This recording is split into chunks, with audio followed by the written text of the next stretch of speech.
मैंने सुना है, एक सूफी फकीर के आश्रम में प्रविष्ट होने के लिए 4 स्त्रियां पहुंची। उनकी बड़ी जिद थी, बड़ा आग्रह था।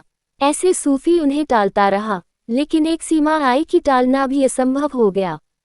सूफी को दया आने लगी, क्योंकि वे द्वार पर बैठी ही रहीं, भूखी और प्यासी, और उनकी प्रार्थना जारी रही कि उन्हें प्रवेश चाहिए।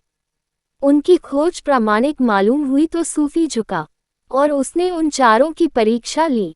उसने पहली स्त्री को बुलाया और उससे पूछा, एक सवाल है, तुम्हारे जवाब पर निर्भर करेगा कि तुम आश्रम में प्रवेश पा सकोगी या नहीं, इसलिए बहुत सोचकर जवाब देना।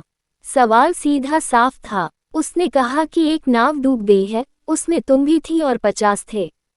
50 पुरुष और तुम एक निर्जन द्वीप पर लग गए हो। तुम उन 50 पुरुषों से अपनी रक्षा कैसे करोगी?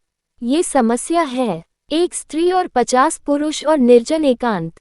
वह स्त्री कुंवारी थी, अभी उसका विवाह भी न हुआ था, अभी उसने पुरुष को जाना भी न था। वह घबरा गई और उसने कहा कि अगर ऐसा होगा तो मैं किनारे लगूंगी ही नहीं, मैं तैरती रहूंगी। मैं और समुद्र में गहरे चली जाऊंगी। मैं मर जाऊंगी, लेकिन इस द्वीप पर कदम न रखूंगी। फकीर हंसा, उसने उस स्त्री को विदा दे दी और कहा कि मर जाना समस्या का समाधान नहीं है। नहीं तो आत्मघात सभी समस्याओं का समाधान हो जाता। ये पहला वर्ग है जो आत्मघात को समस्या को समाधान मानता है। इस संसार में मरने से तो कुछ हल होता ही नहीं, फिर तुम पैदा हो जाते हो। दूसरी स्त्री बुलाई गई। वह दूसरी स्त्री विवाहित थी, उसका पति था।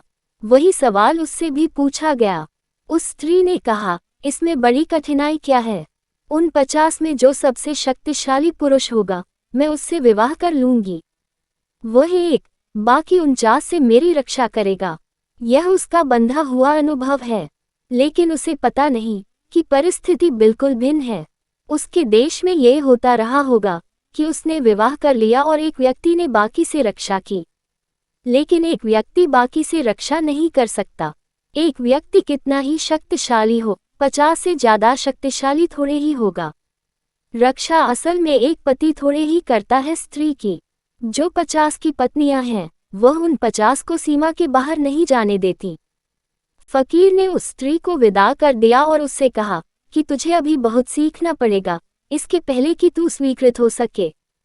तूने एक बात नहीं सीखी है अभी, कि परिस्थिति के बदलने पर समस्या ऊपर से चाहे पुरानी दिखाई पड़े, भीतर से नई हो जाती है और नया समाधान चाहिए। तीसरी स्त्री बुलाई गई। वह एक वेश्या थी, और जब फकीर ने उसे समस्या बताई कि समस्या यह है कि 50 आदमी हैं, तुम हो, नाव डूब गई, एकांत निर्जन द्वीप होगा, तुम अकेली स्त्री होगी, समस्या कठिन है, तुम क्या करोगी?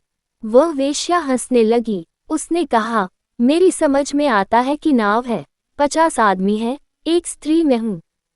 फिर नाव डूब गई है, 50 आदमी और मैं किनारे लग गए, निर्जन द्वीप है, समझ में आता, लेकिन समस्या क्या है? वेश्या के लिए समस्या हो ही नहीं सकती।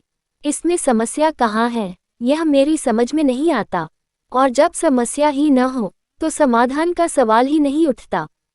बहुत से लोग हैं तीसरे वर्ग में, जो कहते हैं समस्या कहाँ है? परमात्मा है कहाँ, जिसको तुम खोज रहे हो?